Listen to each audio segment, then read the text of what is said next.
Hello प्यारे बच्चों, welcome to our channel उड़ान सपनों की। आज हम करेंगे क्लास जो 9th है उनका जो मिड टर्म का एग्ज़ाम हुआ है। मिड टर्म का एग्ज़ाम हो चुका है, तो आज हम उनका पेपर डिस्कस करेंगे। उनके आंसर आपको क्या लिख कर आने थे, या जो भी बच्चे पेपर करके आ चुके हैं वो अपना चेक कर सकते हैं कि उनका क्वेश्चन जो आंसर जो लिख कर आए हैं वो सही है या नहीं है, और आगे के लिए भी इससे आपको हेल्प होगी। चलिए हम स्टार्ट करते हैं। देखिए, क्वेश्चन पेपर आप सभी ने देख रखा है, ठीक है, सेक्शन जिसमें सेक्शन 1 और 2 हैं। तो हम स्टार्ट करते हैं फर्स्ट क्वेश्चन से। पार्ट 1, ये इंग्लिश और हिंदी मीडियम दोनों बच्चे इसको देख समझ सकते हैं। फर्स्ट क्वेश्चन देखिए, in which quadrant abscissa and ordinate are both positive. किस में पॉजिटिव होते हैं?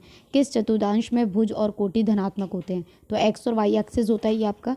तो यहाँ पे देखिए, ये जो फर्स्ट क्वाड्रेंट होता है इसमें ये दोनों क्या होते हैं? पॉजिटिव होते हैं। तो इसमें इसका आपका आंसर आएगा फर्स्ट क्वाड्रेंट, ठीक है। सेकेंड क्वेश्चन है, किसी घटना की प्रायिकता सदैव डैश तथा डैश के बीच होती है। तो आपको पता होना चाहिए जो प्रोबेबिलिटी होती है वो आपकी 0 और 1 के बीच में होती है। तो आपका आंसर क्या आएगा? 0 एंड 1। थर्ड है आपका, इसको आपको दशमलव ये किस प्रकार का है? तो भाई ये जो दशमलव है आप देखिए ये एंड नहीं हो रहा है, इसका कोई ख़त्म नहीं हो रहा है, डॉट डॉट लगते जा रहे हैं, यानी कि ये क्या है? आपका नॉन टर्मिनेटिंग है।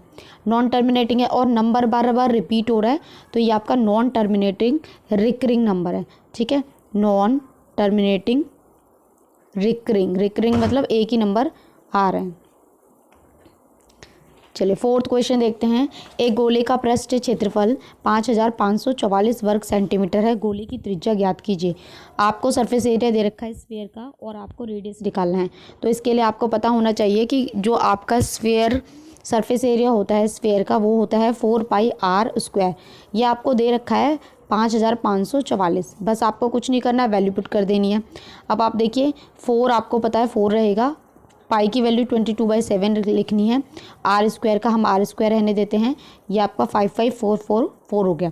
तो जब आप इसे सॉल्व करेंगे तो r² की वैल्यू आएगी 441 और r की वैल्यू आ जाएगी आपकी 21 सेंटीमीटर। तो आपका आंसर क्या हो जाएगा? 21 सेंटीमीटर आपका आंसर हो जाएगा। फिफ्थ देखिए, दी गई आकृति में कोण किस प्रकार का है? तो भाई देखिए ये जो एंगल होते हैं ये आपके अल्टरनेट एंगल होते हैं। कौन से एंगल होते हैं? अल्टरनेट एंगल, ठीक है। तो ये आपके क्या हो जाएंगे? Alternate angle. आपका आंसर आएगा अल्टरनेट, और हिंदी मीडियम वाले बच्चों के लिए एकांतर कोण, ठीक है। अल्टरनेट और हिंदी मीडियम में एकांतर कोण, ठीक है। ये आपको रीज़न लिखना है, जब भी जेड की शेप बनती है और ऐसे जो एंगल होते हैं आपके अल्टरनेट एंगल होते हैं। इसमें देखिए और करके भी दिया हुआ है 50 का संपूरक कोण लिखिए, find the supplementary angle of 50। तो सप्लीमेंट्री का मतलब होता है आपका ऐड करके दोनों एंगल का सम 180 आना चाहिए। तो मैं 50 में क्या ऐड करूँ कि मेरा 180 आ जाए? तो 130। तो आपका आंसर क्या आ जाएगा? 130 आपका आंसर आ जाएगा। 6 क्वेश्चन देखिए, x³ - 2x² - 3x + 1 के सभी पद लिखिए। सभी पद मतलब आपको इनको तोड़ के लिख देना है। बस आपका आंसर क्या हो जाएगा? x² फर्स्ट पद, -2x² सेकेंड पद, -3x और 1। साइन आपको साथ में लेना है, क्लियर है। चलिए 7th क्वेश्चन देखते हैं। y के ऋणात्मक अक्ष पर वह बिंदु ज्ञात कीजिए जो x अक्ष से 3 मात्रक दूरी पर है। Find the point of negative axis of y axis which is not a distance of 3 unit from axes से। तो ये देखिए एक्स एक्सिस से और वाई पे नीचे माइनस होता है, तो ये यहाँ आएगा, तो ये आपका पॉइंट हो जाएगा 0-3। आपका आंसर आएगा 0-3। 8th में देखिए एवेल्यूएट करना है, आपको मान निकालना है इसका। ये तो बहुत ही ईजी है। तो आप देखिए जब भी ये सेम बेस होता है और हम मल्टीप्लाई करते हैं, गुणा करते हैं, तो हमारी जो पावर होती हैं, जो हमारी घात होती हैं वो क्या होती हैं? जुड़ जाती हैं। तो यहाँ क्या हो जाएगा? x - y + y + z + z - x। अब आप देखिए x से x कैंसिल, y से y कैंसिल, और यहाँ पे जो आपका z है, z से क्या हो जाएगा? आपका z कैंसिल। तो आपकी एक ही पावर क्या कुछ भी नहीं बची, ठीक है। तो ये 1 आ जाएगा।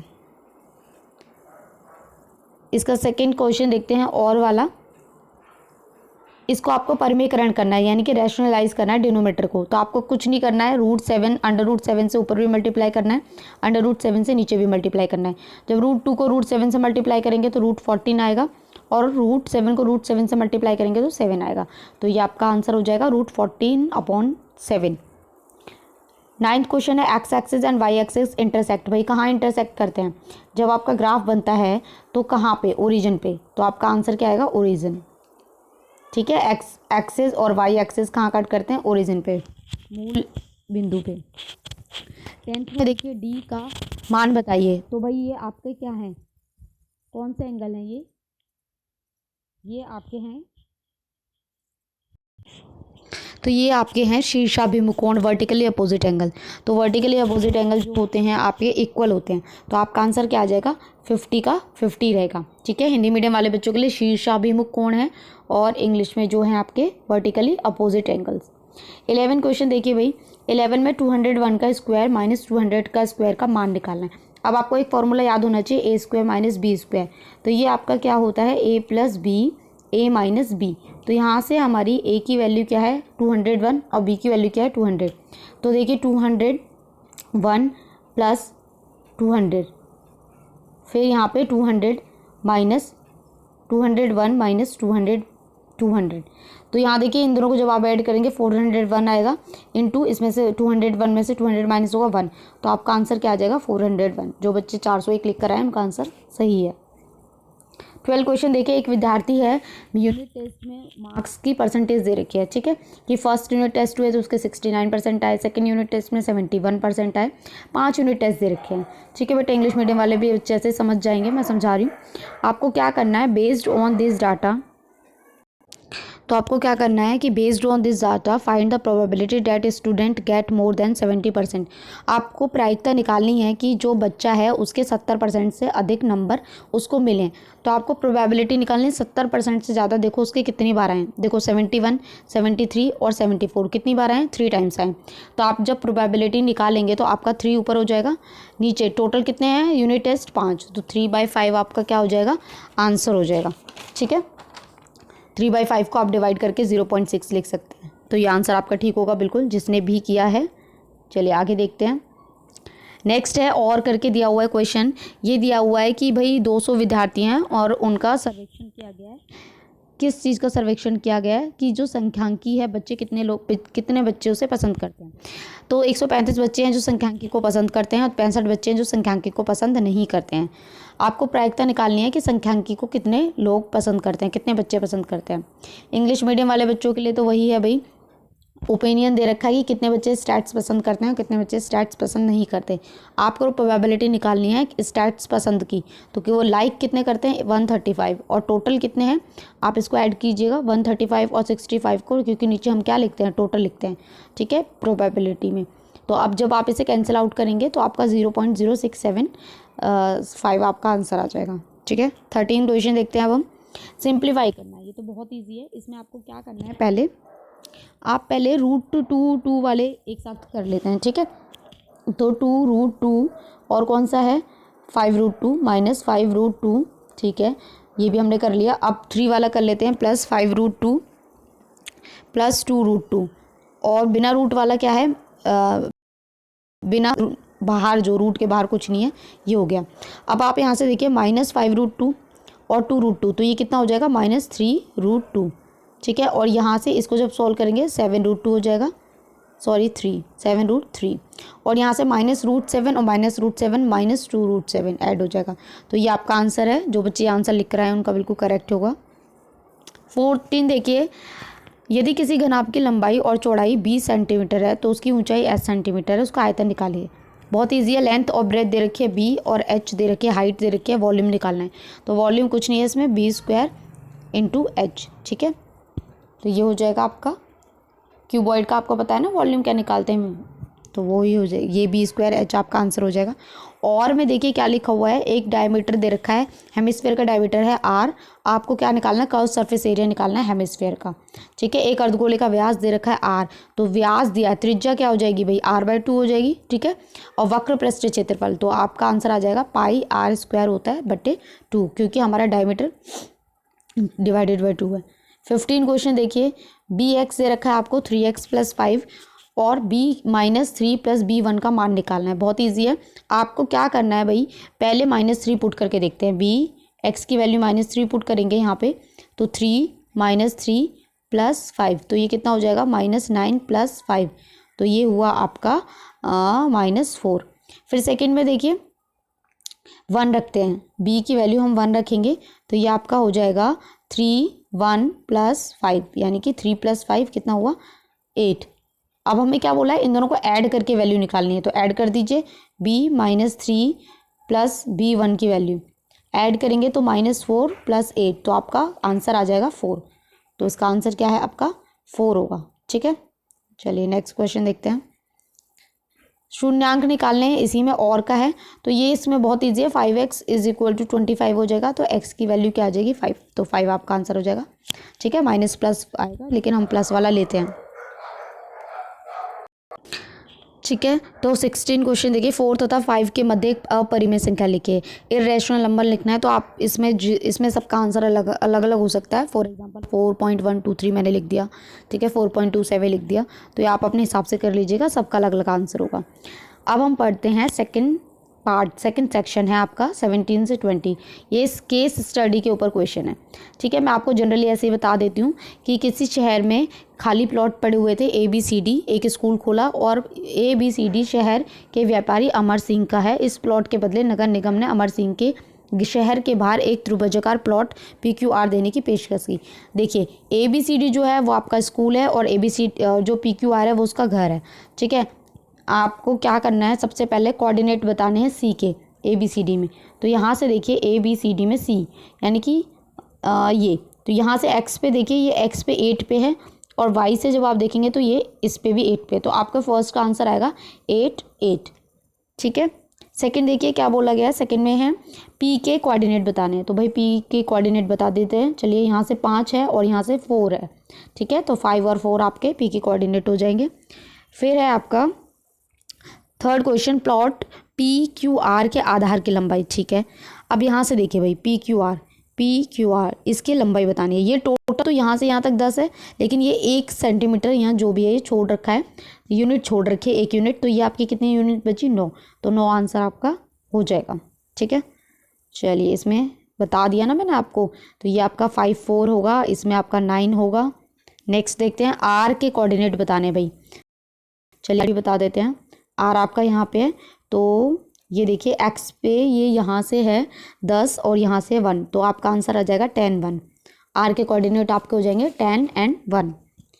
इसका फिफ्थ पार्ट देखते हैं, P की X अक्ष से दूरी कितनी है। चलिए तो P देखते हैं हम पहले, P कहाँ पर है, P X से, X का है हमारा ये है, तो ये यहाँ से कितनी दूरी है 1 2 3, ये X से आपकी 5 है बेटा, यहाँ से देखने X से, X तो ये होता है ना ये वाला, ये तो सॉरी ये X होता है, तो आपकी X से पूछी हुई है दूरी, तो ये आपकी आएगी 4 ही आएगी, 1 2 3 4, तो 4 यूनिट 4 दूरी पर है, तो आपका आंसर क्या आ जाएगा, इसका फिफ्थ का आंसर आ जाएगा 4 यूनिट। ठीक है, 4 मात्रक।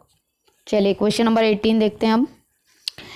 एक संगठन है जिसमें बताया हुआ है, इसमें बताया गया कि एक परिवार है, 2400 परिवार हैं, उनमें से घर की आय स्तर और वाहनों के बीच के संबंध, यानी कि घर की सैलरी कितनी है और घर में कितने व्हीकल हैं। ठीक है, एक सर्वे किया गया है 2400 फैमिलीज़ में, उसमें पूछा सर्वे में ये देखा गया है कि कितने लोग उनकी सैलरी है और कितने उनके पास व्हीकल हैं, यानी कि जिसकी सैलरी 7000 से कम है उस घर में क्या है नंबर ऑफ व्हीकल पर फैमिली, तो 10 व्हीकल 0 है। एक व्हीकल वाली कितनी फैमिली है 160 फैमिली हैं। जिन घर में 2 व्हीकल हैं ऐसे कितने हैं 25 लोग हैं, और जिनमें 2 से ज़्यादा व्हीकल हैं ऐसा कोई भी नहीं है। जिनकी सैलरी 7000 से 10000 के बीच में है, एक भी व्हीकल नहीं है ऐसा कोई भी नहीं है। एक व्हीकल वाले 305 लोग हैं, 2 व्हीकल वाले 27 लोग हैं, तो ये आप इस देख लीजिएगा। ठीक है, यहाँ देखिए 16000 से ज़्यादा जिनकी सैलरी है वहाँ पे एक भी व्हीकल ना हो ऐसा एक ही घर है। ठीक है, और एक व्हीकल वाले कितने घर हैं 579, 2 व्हीकल वाले कितने घर हैं 82, तो ये आप देख लेंगे यहाँ से आपको। अब चलिए अब क्वेश्चन देखते हैं। फर्स्ट क्वेश्चन क्या है, परिवार के पास 2 वाहन तथा मासिक वेतन 13000 से 16000 के बीच की प्रायिकता। देखिए 13000 से 16000, 3 से 16 के बीच में ये वाली लाइन है, तो हमें ये देखना है। और नंबर ऑफ व्हीकल उन्होंने पूछे हैं, कितने पूछे हैं, यहाँ से देख लेते हैं 2। ठीक है, 13 से 16, तो दो वाली कितने फैमिली हैं भाई 59, तो आपका ऊपर आएगा 59, और टोटल कितनी फैमिली है 2200 2400। तो आपका आंसर फर्स्ट का आंसर आएगा 59/2400। फिर देखिए सेकंड, परिवार के पास 2 से अधिक वाहन होने की प्रायिकता। ठीक है, तो 2 के पास, चलिए 2 के पास देख लेते हैं, इसी में देखना है हमें। तो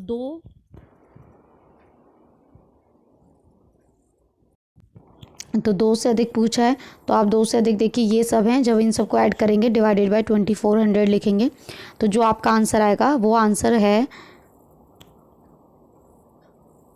29/600। ठीक है, ये आपका ठीक होगा। थर्ड देखते हैं, the probability of family having monthly income less than 7000। तो 7000 से कम वाले लोग भाई कितने हैं, देखिए 7000 से कम वाली फैमिली कितनी है, आपको ये देखनी है। तो बेटा क्वेश्चन जो है आपका, क्वेश्चन नंबर थर्ड क्या है, the probability of family having monthly income less than 700। तो यहाँ पे आप देख लीजिएगा 700 वाला ये आपको ऐड कर देना है। ठीक है, ऐड करके 2400 से जब डिवाइड करेंगे तो आपका आंसर इसमें आएगा, थर्ड का आंसर इज़ 39/480। ठीक है, फोर्थ क्या है, the number of family with monthly income 7000 to 10,000 and owning only one vehicle, जिनकी सैलरी 7000 से 10,000 है और एक ही व्हीकल है। तो 7000 से 10,000 देखिए ये वाली लाइन है, और एक व्हीकल वाले कितने लोग हैं, 305। तो आपका आंसर क्या आएगा, 305। क्योंकि उन्होंने प्रोबेबिलिटी नहीं पूछी है तो हम अपॉन में 2400 नहीं लिखेंगे, तो 305 आपका आंसर आ जाएगा। फिफ्थ क्वेश्चन क्या है, परिवार के पास कोई वाहन नहीं है परंतु मासिक वेतन 16,000 या 16,000 से अधिक होने की प्रायिकता। तो यहाँ पे देखिए 16,000 से ज़्यादा कोई भी वाहन नहीं है, तो कोई भी वाहन 0, तो ऐसी कितनी फैमिली है 1, तो 1 अपॉन में कितना आ जाएगा 2400। तो आपका आंसर इसमें कितना आ जाएगा 1/2400। ये इन्होंने मिस प्रिंट है, यहाँ पे 2400 आएगा। ठीक है, तो ये आपका आंसर आ जाएगा। सॉरी ये नहीं है, यहाँ है, ये दिया हुआ है, लास्ट क्वेश्चन था हमारा। ठीक है, 19 देखिए, एक सर्कस ग्रुप ने शहर में अपना सर्कस टेंट लगाया। सर्कस एक टेंट 3 मीटर की ऊंचाई, यानी कि ये जो है ये आपका 3 मीटर है, 3 मीटर है, तथा बेलनाकार उसके ऊपर शंकु, यानी कि ये कोन है ऊपर, और ये आपका नीचे क्या है, सिलेंडर है। अब कुल ऊंचाई जो है 12 है, ये टोटल 12 है। ठीक है बेटा, तो ये जो आपका कोन है इसकी हाइट कितनी हो गई, शंकु की 9 हो गई, ये आपको निकालना पड़ेगा। व्यास दिया हुआ है, व्यास मतलब डायमीटर दिया हुआ है आपको 24, तो आपकी रेडियस इसके हाफ हो जाएगी 12। आपको बस ये चीज़ ध्यान रखनी है, कोन की हाइट कितनी हुई 9, सिलेंडर की हाइट कितनी हुई 3, और टोटल कितना है 12, और डायमीटर 24, रेडियस 12। अब हम इनको देख के क्वेश्चन निकालते हैं। हाइट ऑफ कोनिकल पार्ट अभी मैंने बताया, 12 में से 3 को माइनस कर देंगे तो 9 आपका आंसर आ जाएगा शंकु का। टेंट के आधार की परिधि, आधार आपका देखिए 2πr जो है आपका सरकमफ्रेंस का आप फॉर्मूला लगाएंगे तो आपका आंसर आ जाएगा। जब आप इसमें वैल्यू पुट करेंगे तो आपका आंसर आएगा 528/7। ठीक है, 2πr मैंने आपको फॉर्मूला बता दिया, आप ये वाला फॉर्मूला लगा लीजिएगा, आंसर आ जाएगा। इसके बाद है शंक्वाकार भाग की तिर्यक ऊंचाई। तिर्यक ऊंचाई क्या होती है भाई, हमारी L होती है। ठीक है, तो L हम कैसे निकालेंगे, L हमारा होता है स्लैंट हाइट जो होती है हमारी, ये होती है r² + h²। r हमें मैंने अभी बताया 12 है, और h हमारा हाइट कितनी थी, हाइट हमारी थी 9। ठीक है, आर हमारा 12 ही है ना। अब इसको जब आप स्क्वायर करेंगे तो ये हमारा 8 आएगा 225, यानी कि ये 15 का आएगा। तो आपका आंसर क्या आ जाएगा 15। स्लैंट हाइट आपकी कितनी आ जाएगी 15 आ जाएगी। ठीक है, चलिए नेक्स्ट देखते हैं। The curve surface area of cylinder part. Curve surface area मतलब बेलाकार भाग का वक्र पृष्ठ क्षेत्रफल। तो वक्र पृष्ठ क्षेत्रफल आप जब निकालेंगे तो वो आपका, जब आप फॉर्मूला रखेंगे 2πr/h से 2πr/h, पाई 22/7, आर अभी आपको मैंने बता दिया और एच भी आपको बता दिया। ठीक है, सिलेंडर पार्ट की, सिलेंडर की तो ऊंचाई हमारी कितनी थी भाई 3 थी। ठीक है, और हमारा आर क्या है यहाँ पे 12 है। तो यहाँ से जब आप फॉर्मूला वैल्यू पुट करेंगे तो आपका जो आंसर आएगा, आपका आंसर आएगा 1584/7 मीटर स्क्वायर। वैल्यू तो पुट कर सकते हैं ना आप लोग। फिर है फिफ्थ में शंक्वाकार भाग तथा बेलनाकार भाग के आयतन का अनुपात, यानी कि वॉल्यूम ऑफ कोनिकल और सिलिंड्रिकल पार्ट। तो आप दोनों का फॉर्मूला रख लेंगे। वॉल्यूम आपको पता ही है पाई आर स्क्वायर एच होता है, और उसका कोन का 1/3 पाई आर स्क्वायर एच होता है। तो आपका रेशो 1:1 आ जाएगा। वैल्यू तो भाई पुट आपको ही करनी पड़ेगी, इतना आप कर सकते हैं। 20 देखिए, महेश अपने कमरे की एक दीवार, आई होप इंग्लिश मीडियम वाले बच्चों को हिंदी में पढ़ रही हूँ मैं, तो क्वेश्चन तो समझ ही लेंगे, वो पढ़ ही लिया होगा। महेश अपने कमरे की एक दीवार को रंगों से सजाना चाहता है। वह दीवार को विकर्ण से बांटते हुए एक भाग को गुलाबी और दूसरे भाग को सफ़ेद रंग में रंगने का निर्णय करता है। दीवार की ऊंचाई और चौड़ाई क्रमशः दे रखी है। देखिए, जो ऊंचाई है यानी कि ये ऊंचाई x प्लस ये हाइट हो गई, और ये क्या है आपकी ये आपकी ब्रेथ हो गई। ठीक है, ये पिंक कलर से करना चाहता है आधी वॉल को, और आधी को वो वाइट करना चाहता है। चलिए तो अब आगे देखते हैं दीवार का क्षेत्रफल कैसे निकलेगा। दीवार का जो क्षेत्रफल है वो क्या है, जब हम इसको मल्टीप्लाई करेंगे तो क्वाड्रेटिक इक्वेशन आएगी, यानी कि आपकी द्विघाती आएगी। फिर है आपका क्वेश्चन दीवार का क्षेत्रफल। दीवार का क्षेत्रफल भाई दोनों को मल्टीप्लाई कर दो, 3x + 2 और x + 2 x + 4, तो ये ए आपका आंसर ठीक हो जाएगा। फिर आपका बहुपद x + 4 के शून्यांक, शून्यांक यानी कि पॉलिनोमियल्स निकालने के लिए हम इसे 0 के इक्वल पुट करते हैं। तो यहाँ से आपकी x की वैल्यू क्या आ जाएगी, सॉरी ये प्लस था, x की वैल्यू आ जाएगी -4। तो C answer is correct. Fourth है, यदि x = 2 हो तो गुलाबी रंग रंगे जाने वाले हिस्से का क्षेत्रफल क्या है। ठीक है, तो गुलाबी रंग जो है यहाँ से देखते हैं हम पहले। बेटा ये है आपका गुलाबी रंग, ठीक है, ये है 3x + 2, तो ये भी आपका क्या हो जाएगा 3x + 2, और ये x + 4 है, तो ये क्या हो जाएगा x + 4। तो आप इतने का आपको एरिया निकालना है। इसका क्षेत्रफल जब आप निकालेंगे तो half into base into height, इसका फॉर्मूला लगाएंगे। ठीक है, हाफ बेस आपका कितना हो जाएगा 3x + 2, और हाइट आपकी कितनी हो जाएगी x + 4। अब आपको x की जगह 2 रखना है, तो 2 पुट कर दीजिए। यहाँ 2 पुट करेंगे, 2 3 = 6 और 2 8 हो जाएगा, और यहाँ ये हो जाएगा 6। इसको कैंसिल आउट करेंगे तो ये 8 3 = 24। तो आपका आंसर कितना आ जाएगा 24 आ जाएगा। ठीक है, तो ये आपका सी का आंसर आपका 24। फिर है फिफ्थ, महेश दीवार को वर्गाकार भाग में सजावट फूलों से करना चाहता है। इसके लिए दीवार की चौड़ाई को कितना कम करना होगा। तो भाई चौड़ाई को कम करना है तो बस आप कर लीजिए। इसमें आपको क्या करना होगा, इस 3x + 2 में से इसको माइनस कर दीजिए। तो 3x + 2 में से मैं माइनस करती हूँ x + 4 को। तो आपको पता है जब माइनस का साइन होता है तो अंदर साइन चेंज हो जाते हैं। ठीक है, तो ये हो जाएगा आपका 2x - 2। हम यहाँ से 2 कॉमन ले लेंगे तो x - 1 आपका आंसर हो जाएगा। तो देखते हैं कौन सा ऑप्शन दिया हुआ है इसमें। इसमें आपका आंसर है डी, डी इज़ करेक्ट। ठीक है, डी आंसर हो जाएगा, ये आप कर लेंगे यहाँ से। चलिए अब हम आ गए हैं पार्ट बी, सेक्शन खंड 3। ठीक है, ये वीडियो थोड़ी सी लंबी होगी, लेकिन आई होप आप समझने की कोशिश करेंगे और इस वीडियो को पूरा देखिएगा, ताकि आपको समझ आ जाए कि आपने क्या गलती की है और आपको कितना करना था कितना नहीं करना था, आंसर आप कैसे करके आए। चलिए मैं पूरा डिटेल में नहीं बता रही हूँ, पर फिर भी अपनी तरफ से कोशिश कर रही हूँ जल्दी जल्दी इसको ख़त्म कर सकूँ। 21 में बेटा 8 सेंटीमीटर रेखाखंड का लंब समद्विभाजक खींच रहा है। बहुत ईजी है, लाइन सेगमेंट खींचना है आपको। 8 सेंटीमीटर आपको लेंथ ड्रॉ करनी है। मान लीजिए मैंने इसका नाम रख दिया ए और बी। बस मोर देन हाफ आपको कंपास खोलना है। यहाँ आर्क लगाया, यहाँ का एक आर्क यहाँ, एक आर्क यहाँ, तो ये इसका परपेंडिकुलर बाइसेक्टर हो जाएगा। फिर है 22 आपका x - y - z का होल स्क्वायर को आपको एक्सपेंडेड फॉर्म में लिखना है। तो भाई a - b, इसको हम a + b + c के स्क्वायर के फॉर्मूले से हम कर सकते हैं। तो चलिए मैं इसको यहाँ लिख देती हूँ, ये थोड़ा सा लेंदी सा हो जाएगा तो मैं लिख देती हूँ।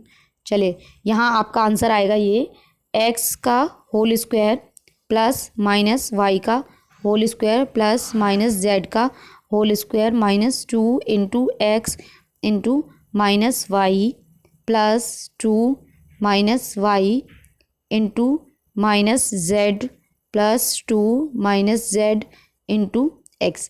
जब आप इसे सॉल्व कर लेंगे तो आपका आंसर आएगा x² plus y² plus z² -2xy plus 2yz -2zx। ठीक है, तो ये आपका फाइनल आंसर ये होगा। आपको कुछ नहीं करना, बस फॉर्मूला लगाना है सीधा और आंसर निकल जाएगा। चलिए 23rd क्वेश्चन देखते हैं। दो घनों के आयतनों का अनुपात दे रखा है आपको, यानी कि वॉल्यूम ऑफ क्यूब का रेशो दिया हुआ है। Find the ratio of their total surface area.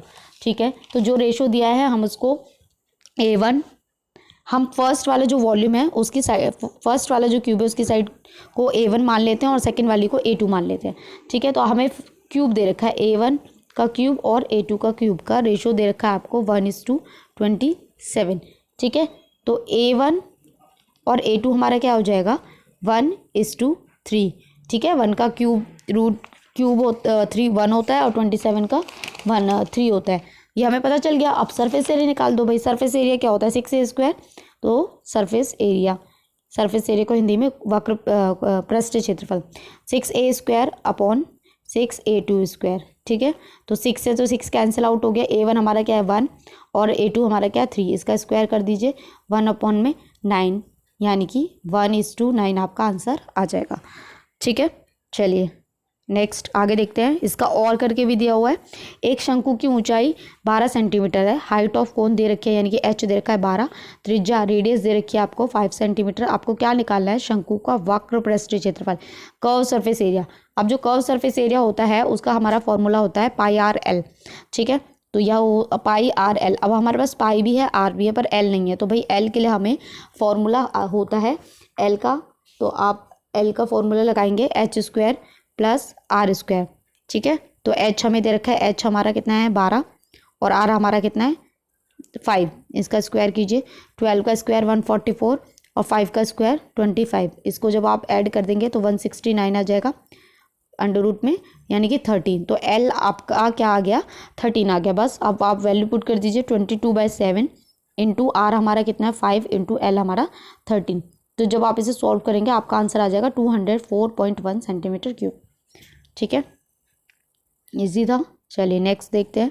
24 क्या है, एक दुकान पर उपलब्ध घी के 5 लीटर के डिब्बों का निरीक्षण करने में उसमें घी की, देखिए एक 5 लीटर के बॉक्स हैं और उसके अंदर घी रखा हुआ है, लेकिन जब उनको देखा गया, उनकी चेकिंग की गई तो एक्चुअल जो वेट था ना वो 5 लीटर नहीं था, 5 लीटर से थोड़ा थोड़ा कम था, या 5 लीटर से खैर ज़्यादा तो नहीं हो सकता। जैसे 4.798 था, फिर 4.795 था, 4.64 kg था।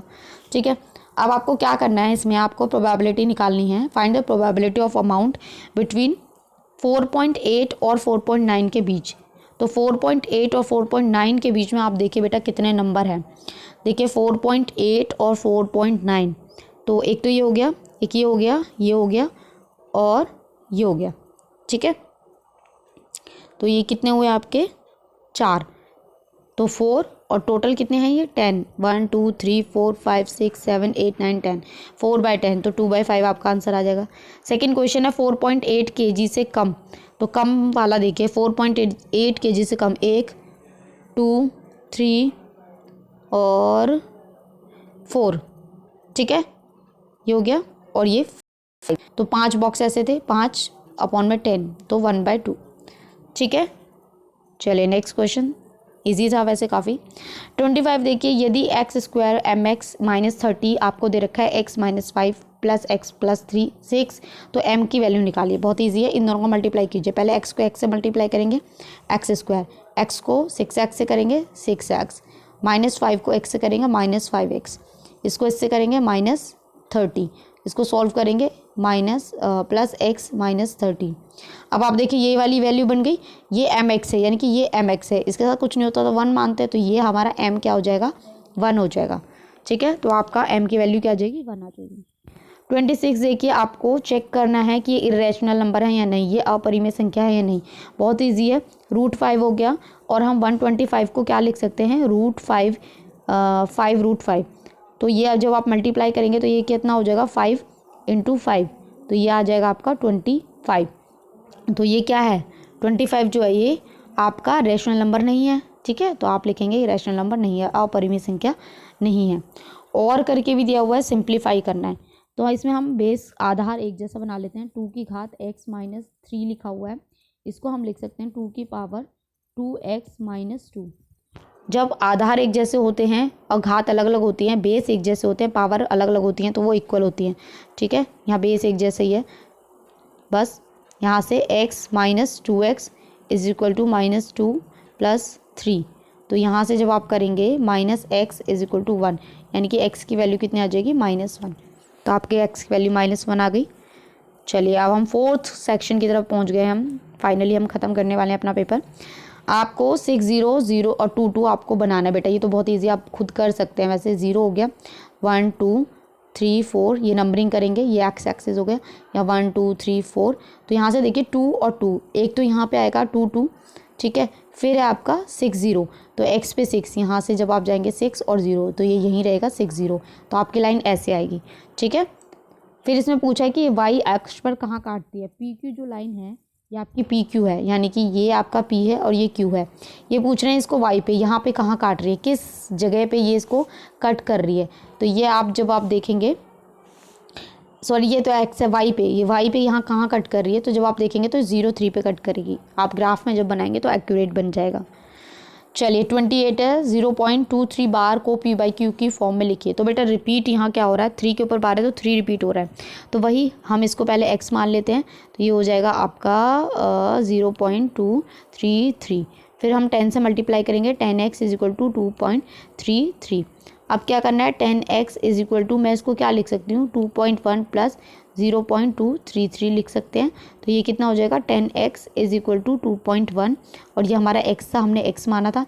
इसको इधर लेकर आएंगे तो 10x माइनस x करेंगे, 9x हो जाएगा, और ये आपका हो जाएगा 2.1, ठीक है। तो यहाँ से x की वैल्यू क्या आ जाएगी, 2.1 अपॉन में 9, और डेसिमल हटाएंगे 0, 21 अपॉन 97/30 आपका आंसर आ जाएगा, ठीक है। फिर है भाई आपका सिद्ध कीजिए। तो ये बेटा आपकी बुक की थ्योरम है, आप देख लीजिएगा। इसमें देखिए, इसमें एंगल आपको निकालना है, एंगल डी यानी कि ये निकालना है। तो इसके लिए आप क्या करेंगे, एंगल डी निकालने के लिए यहाँ से देखिए, अगर हम इसको x मान लेते हैं, ठीक है, ये लीनियर पेयर हो गया आपका, रैखिक युग्म हो गया। तो ये कितना होगा, जब ये कितना होता है 180 होता है, तो आप लिखेंगे x प्लस, मैं यहाँ से लिख देती हूँ, इसको अगर हम x मानते हैं तो x plus 130 is equal to 180। तो x की वैल्यू कितनी हो जाएगी, 180 माइनस 130 यानी कि 50। तो ये कितना हो गया भाई, 50 हो गया। अब आप देखिए ये 50 हो गया, ठीक है। तो यहाँ से E और D ये क्या है आपका, तो बेटा देखिए यहाँ से क्या किया है हमने, ये जो D और E F है आपका, ये इक्वल हो जाएगा इस ट्राइंगल के अंदर, ठीक है। ये वाला ये इसके इक्वल हो जाएगा। तो ये हमने माइनस करके निकाला 50, तो ये भी आपका क्या हो जाएगा 50। जब ये 50 है, ये 50 है, तो ये बहुत इजी हम वैसे भी निकाल सकते थे। देखिए दो तरीके से, कि ये ट्राइंगल है, ट्राइंगल का सम 180 होता है, तो 50 प्लस 50 100 हो गया, 180 में से माइनस करेंगे तो 80 आंसर आ जाएगा, ठीक है। या फिर हम क्या कर सकते हैं, दो इंटीरियर एंगल जो होते हैं, एक्सटीरियर एंगल, इंटीरियर एंगल का सम जो होता है एक्सटीरियर एंगल के इक्वल होता है, तो 50 प्लस x बराबर 180, तो माइनस करेंगे तो 80 आपका आंसर आ जाएगा। दो तरीके हैं इसको, ऐसा नहीं है कि जो तरीका मैंने बताया उसी से कर सकते हैं। 30 में देखिए भाई, 30 में क्या है, इनर डायमीटर दिया है, सर्कुलर वेल का डायमीटर दे रखा है, यानी कि r इसका हाफ हो जाएगा, और इसकी गहराई यानी कि h दे रखी है, 10 दे रखा है। Find the inner curve surface area, आंतरिक वक्र पृष्ठीय क्षेत्रफल निकालना है। तो देखिए इसका फॉर्मूला होता है हमारे पास 2 पाई आर एच, ठीक है। तो बस 2 पाई आर एच, 2 का 2 रहेगा, पाई का 22/7 हो जाएगा, आर कितना हो जाएगा भाई 3.5 का आधा हो जाएगा, और हाइट हमें 10 दे रखी है। जब आप वैल्यू पुट करेंगे तो बेटा आपका आंसर आएगा 110 मीटर स्क्वायर। लेकिन उन्होंने क्या बोला है कि उस पर पेंट करना है, प्लास्टर करना है, और 1 मीटर स्क्वायर पे 10 रुपये खर्च हो रहे हैं। तो टोटल कितना खर्च होगा, तो आप इसको 10 से मल्टीप्लाई करेंगे 110 को, तो आपका रुपीज़ आएगा 1100 रुपीज़ का कॉस्ट आएगी, ठीक है। 31 क्वेश्चन देखिए, ए बेलनाकार बर्तन दे रखा है, सिलेंड्रिकल दे रखा है, और उसकी ऊंचाई दे रखी है 32, यानी कि एच आपका हो गया 32 हो गया, त्रिज्या आर आपकी हो गई 15 हो गई, ठीक है। इंग्लिश मीडियम वाले बच्चे भी समझ लेंगे।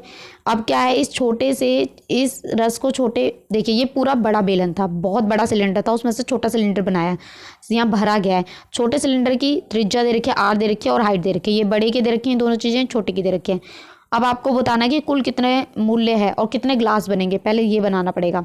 तो नंबर ऑफ ग्लास निकालने के लिए क्या करेंगे, जो आपका ऊपर बड़ा वाला जो वॉल्यूम था, बड़ा वाला जो वेसल था, उसका वॉल्यूम ऑफ वेसल, बड़ा वाला जो बर्तन था उसका, और नीचे वॉल्यूम ऑफ ग्लास, ठीक है। हिंदी मीडियम वाले बच्चे नीचे लिख लेंगे ग्लास का आयतन, और ऊपर लिख देंगे बर्तन का आयतन। अब वॉल्यूम आपको निकालना आता है, पाई आर एच होता है, ठीक है। पाई आर इसका दे रखा है 15 ऊपर बड़े वाले का, ठीक है। आर स्क्वायर होता है ना 15 इंटू 15 और एच हमारा कितना है 32। ऐसे नीचे देखिए पाई, ठीक है, पाई मैंने इसलिए लिखा है ताकि पाई कट जाए।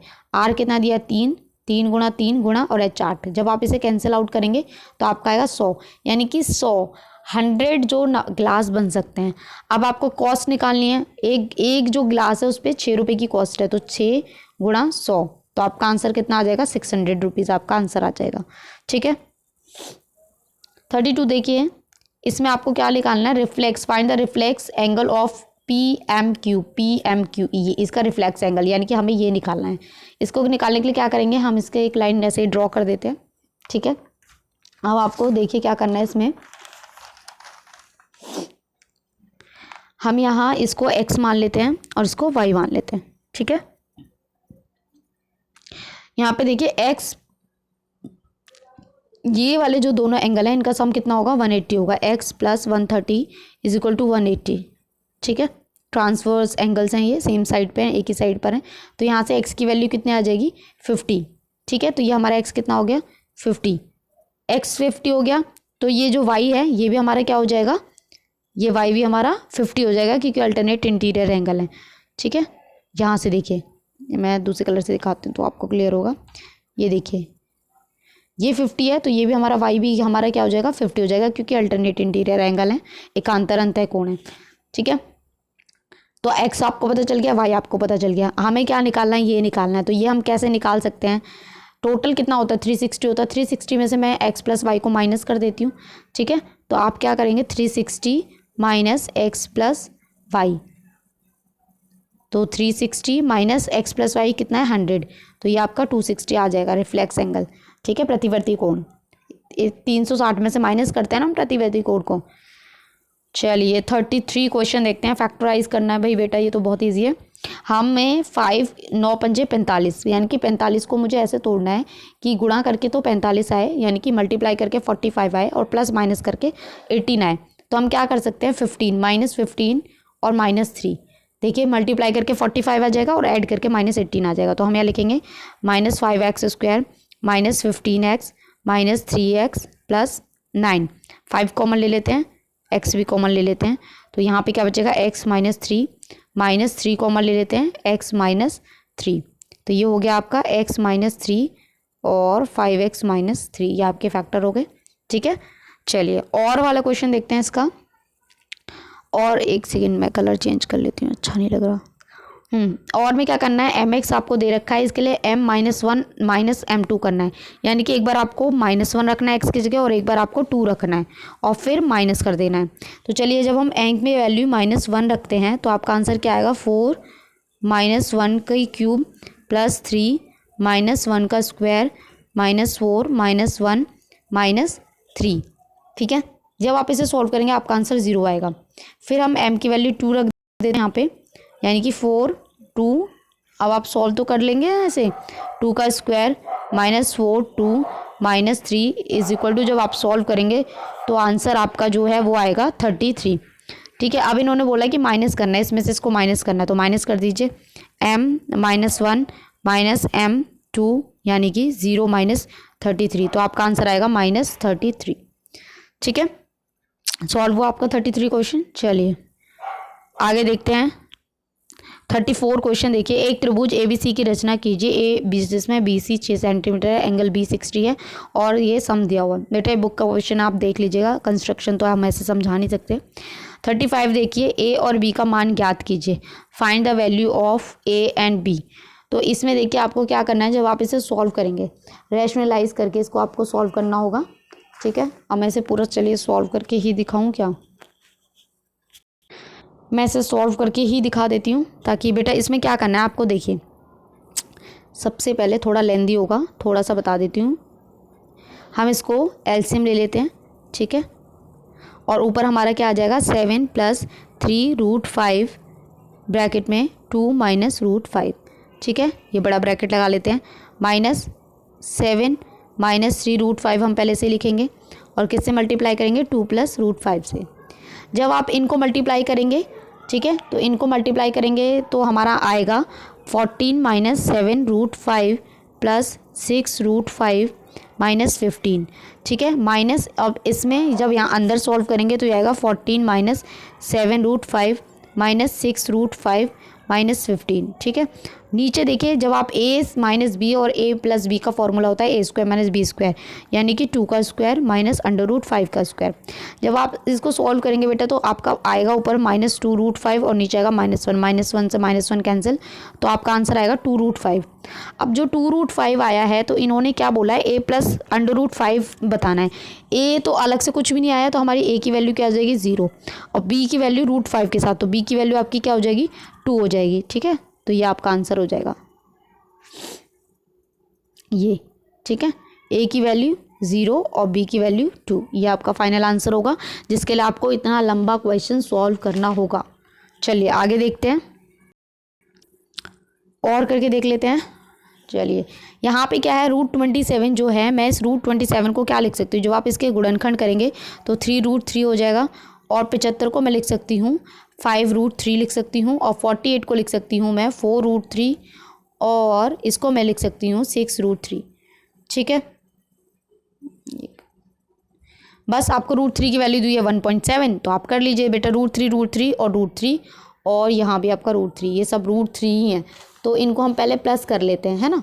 तो देखो ये 3 है, ये 5 है, प्लस प्लस वाले देख लेते हैं पहले।